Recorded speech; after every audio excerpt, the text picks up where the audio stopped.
अस्सलामुअलैकुम। First year physics chapter 1 part B में फिर हाजिर हैं। तो टॉपिक है हमारे पास 1.5 measurement and the system of units. तो फिज़िकल क्वांटिटीज़ पर ये टॉपिक है। सबसे पहले हम फिज़िकल क्वांटिटीज़ को जानते हैं कि वो क्या होती हैं।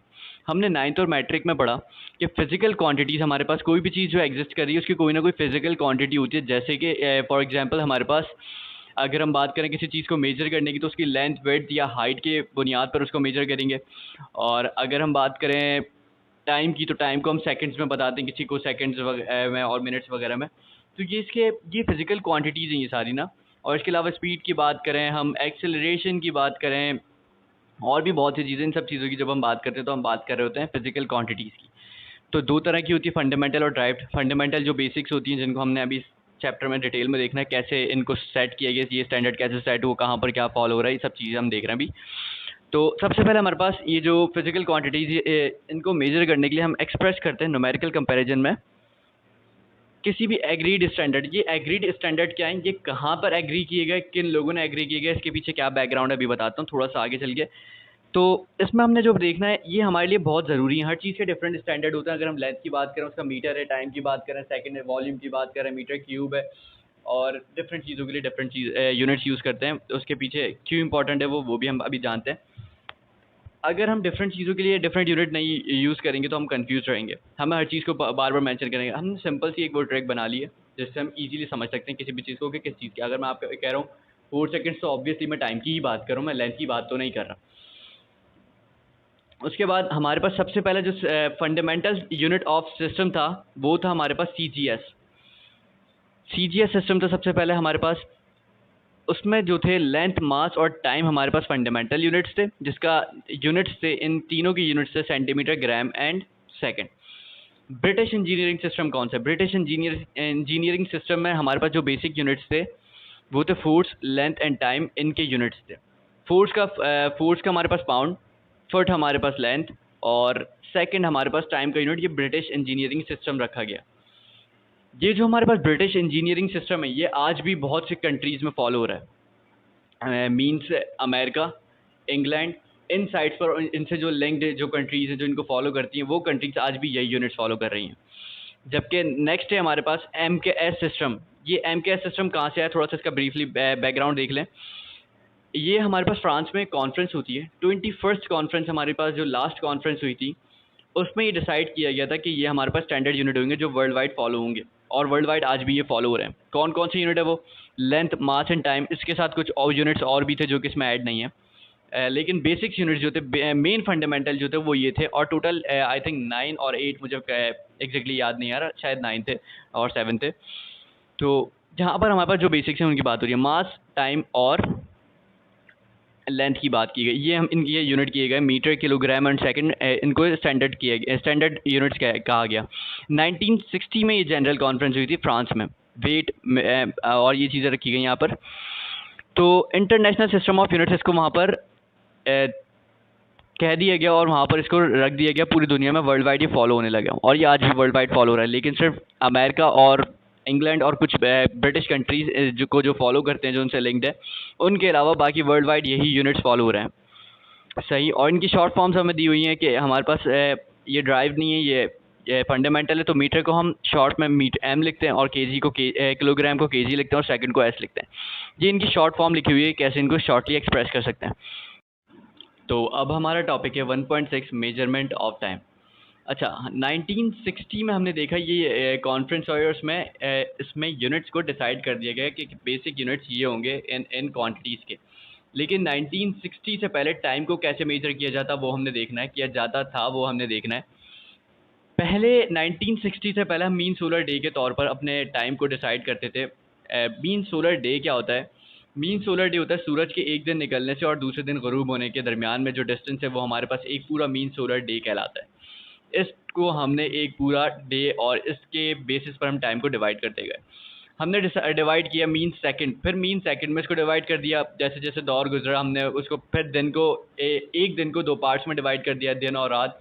फिर जैसे टाइम गुजरा हमने उसको 24 आवर्स में 24 हिस्से कर दिए एक दिन के। फिर हमने 24 आवर्स में सेकंड्स और मिनट्स का इजाफा किया और इसको हमने मीन सोलर डे का नाम दे दिया। और कंप्लीट हमारे पास जो ये पूरा एक स्टैंडर्ड सेट हो गया जिसे हम यूनिवर्सल टाइम कहते थे। 24 आवर 60 मिनट्स, 60 मिनट पे 1 आवर और 60 सेकेंड पर 1 मिनट। ये हमने डिसाइड कर दिया स्टैंडर्ड, जिसे हमने यूनिवर्सल टाइम का नाम दिया। लेकिन हमें कुछ चीज़ें डिस्कस करने की ज़रूरत पड़ी। क्यों? क्योंकि अभी तो 24 आवर्स में दिन हमारा एक साइकिल कवर कर रहा है और सूरज निकल रहा है और फिर ग्रोब हो रहा है, हमारा अर्थ रेवोल्यूशन पूरी कर रहा है। लेकिन अगर ऐसा हो कि हमारा अर्थ 24 आवर्स की जगह 25 आवर्स में अपना पूरा एक रोटेशन अपनी कंप्लीट करे, तो उस कंडीशन में हमें क्या करना पड़ेगा?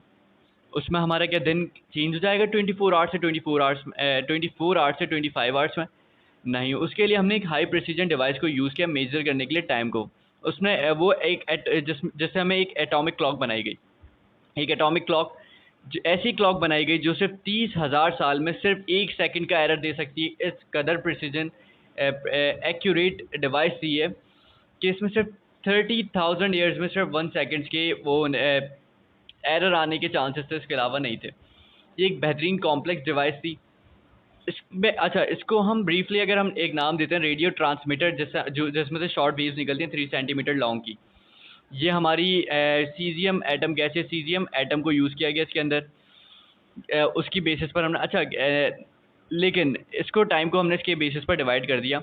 इसको टाइम को 1967 में रीडिफाइन किया गया कि हमारा जो 1 सेकंड इक्वल होगा वो 9192631770 साइकिल्स ऑफ रेडिएशन। हमारा जो atoms 9192631770 radiation of cycles complete जब कर लेगा, उसके बाद हमारे पास 1 सेकंड की इक्वल होगा।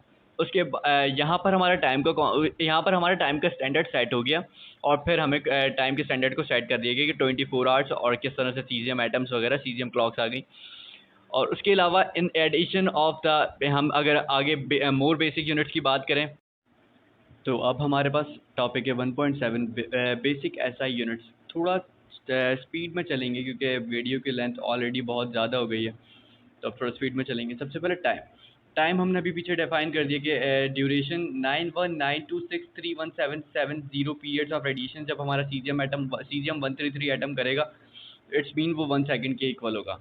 तो इसका इस तरह से स्टैंडर्ड सेट किया गया टाइम का। सेकंड, इलेक्ट्रिक करंट की अगर हम बात करें, इलेक्ट्रिक करंट का एम्पियर यूनिट रखा गया। कैसे रखा गया? 2 स्ट्रेट वायर्स हैं पैरेलल, जिनके दरमियान में 1 मीटर का डिस्टेंस है, वैक्यूम है जो कि और कुछ भी नहीं है, सिर्फ डिस्टेंस है बीच में और वैक्यूम है। तो उनके दरमियान में जो फोर्स है वो 2 × 10⁻⁷ मीटर पर न्यूटन पर मीटर के इक्वल है। वो हमारा उसको देखकर हमने इसका एम्पियर का यूनिट डिसाइड किया इलेक्ट्रिक करंट का। थर्मोडायनेमिक्स टेम्परेचर हमारे पास केल्विन, इसका स्टैंडर्ड डिसाइड किया गया हमारे पास। अच्छा, ट्रिपल पॉइंट वाटर हमारे पास। सबसे पहले हम ट्रिपल पॉइंट वाटर क्या होता है ये देख लें। कोई भी सब्सटेंस, गैस, लिक्विड और अपनी सॉलिड स्टेट में किसी भी किसी को एग्जिस्ट कर सके थर्मोडायनेमिक्स इक्विलिब्रियम में, वो कहलाता है ट्रिपल पॉइंट वाटर। इस स्टैंडर्ड को ऐसे सेट किया गया क्योंकि ट्रिपल पॉइंट वाटर का जो होता है वो 273.16 केल्विन होता है। इसको देखकर हमने डिसाइड किया गया थर्मोडायनेमिक्स टेम्परेचर का यूनिट, जो कि 1/273.16 के इक्वल हुआ। Luminous intensity candela. Luminous intensity क्या होती है? क्वांटिटी ऑफ विजिबल लाइट, कोई भी दिखने वाली लाइट की जो क्वांटिटी होती है वो इमिट करना एक unit time per unit solid angle में, वो हमारे पास ल्यूमिनस इंटेंसिटी होती है। इसका यूनिट होता है कैंडेला। अमाउंट ऑफ सब्सटेंस मोल होता है। मोल हमारे पास कैसे डिसाइड किया गया? मोल हमारे पास जो कि हमारे पास एलिमेंट्री इंटाइटीज़ को देखकर हमने एटम 0.012 किलोग्राम ऑफ कार्बन के इक्वल कर दिया गया। इसका यूनिट इस तरह से मोल डिसाइड कर दिया गया। तो अब हमारा टॉपिक है डायमेंशंस, 1.8 डायमेंशंस। अच्छा, वर्ड डायमेंशन की एक स्पेशल मीनिंग है हमारे पास फिजिक्स में। ये हमारे जो नेचर होता है ना किसी भी फिजिकल क्वांटिटी का, उसको डिनोट करता है। चाहे डिस्टेंस का हमें यूनिट पता है, मीटर भी, हम कभी कभार किलोमीटर भी होता है, माइल्स भी होता है, लाइट ईयर भी होता है। तो यूनिट हम कोई सा भी यूज़ करें, इसकी जो डायमेंशन होगी वो हम एल ही यूज़ करेंगे। इसकी डायमेंशन होती है एल। इसी तरह एल, एम एंड टी हमारे पास जो बेसिक सिंबल्स होते हैं हम यूज़ करते हैं डायमेंशन के लिए। लेंथ के लिए एल, मास के लिए एम और टाइम के लिए टी। तो इनकी बेसिस पर जितने भी ड्राइव्ड यूनिट्स की डायमेंशन होती है वो सारी हम एक्सप्लेन करते हैं। सबसे पहले हम अगर देखें डायमेंशन की बात करें तो यहाँ पर हमारे पास एक चार्ट दिया हुआ है जो कि ड्राइव्ड क्वांटिटीज़ हैं। ड्राइव्ड क्वांटिटीज़ का दिया हुआ है। तो एरिया को, सबसे पहले एरिया को अगर हम देखें तो एरिया हमारे पास दिया हुआ है। एरिया हमारे पास दिया हुआ है लेंथ का एल का स्क्वायर दिया हुआ है। कैसे हुआ ये एल का स्क्वायर? हमें पता है लेंथ का एरिया का यूनिट होता है meter multiply by meter. Meter multiply by meter होता है मीटर स्क्वायर, और meter square means L multiply by L हो गया। या मीटर का भी हमारे पास एल होता है सिंबल डायमेंशन का, और इसका भी एल होता है। एल मल्टीप्लाई बाय एल हमारे पास एल स्क्वायर की इक्वल हो गया। तो हमारे पास क्या आ गया आंसर, एल स्क्वायर एरिया का। इसी तरह अगर हम बात करें वॉल्यूम की, वॉल्यूम का हमारे पास होता है मीटर मल्टीप्लाई मीटर।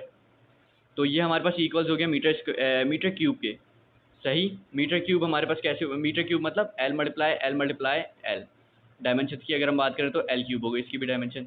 इसी तरह हमारे पास नीचे वेलोसिटी दी हुआ है, वेलोसिटी मीटर पर सेकंड। मीटर हमारे पास मीटर पर सेकंड मीन्स, सॉरी, मीटर पर सेकंड मीन्स हमारे पास मीटर पर सेकंड की अगर हम बात करें तो मीटर पर सेकंड।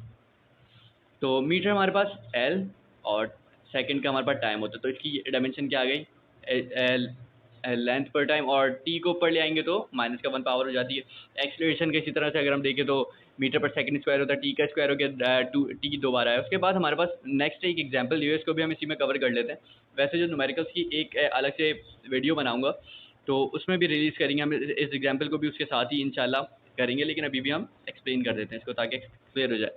अच्छा, जो एक पैराग्राफ लिखा हुआ है ये हमारे पास चार्ट के नीचे, ये हमारे इस की बेहतरीन एक एक्सप्लेनेशन भी कह सकते हैं हम इस एग्जाम्पल की। ये कह रहा है हमारे पास राइट हैंड साइड और लेफ्ट हैंड साइड दोनों साइड्स की डायमेंशन, हमेशा कोई भी फॉर्मूला हम यूज़ करेंगे तो दोनों साइड्स की डायमेंशन हमारे पास हमेशा इक्वल आएगी। कैसे, डिस्टेंस हमारे पास एक इक्वेशन ऑफ मोशन यूज़ की हुई है, distance equal V I T plus half A T square. हम इसको अगर देखें, डिस्टेंस एल के इक्वल होता है वी आई हमारे पास वेलोसिटी एल अपॉन टी के, और acceleration L upon T square के। तो यहाँ पर हमने इन सब की वैल्यूज पुट कर दी। हमारे पास डिस्टेंस की जगह पर हमने एल पुट कर दिया, वी आई की जगह पर एल अपॉन टी, और टी टाइम की जगह पर हाफ ए टी, एक्सलेशन की जगह पर, और ये टाइम की स्क्वायर की जगह पर। अगर हम इनकी कैलकुलेशन करें तो हम देखेंगे यहाँ पर टी स्क्वायर से टी स्क्वायर कैंसिल हो गया, यहाँ पर प्लस साइड पर सिर्फ एल अपॉन टू बचा, और उस साइड पर अगर हम देखें तो वहाँ पर सिर्फ बचेगा एल। तो L plus L upon two हमारे पास होता है, टू ऊपर आ जाएगा। तो ये हमारे पास एलसीएम लेंगे, इसके एलसीएम के बाद ये पूरा सॉल्व होने के बाद हमारे पास एल इक्वल्स एल आ जाएगा। तो यहाँ पर हमारे डायमेंशन का टॉपिक कंप्लीट होता है।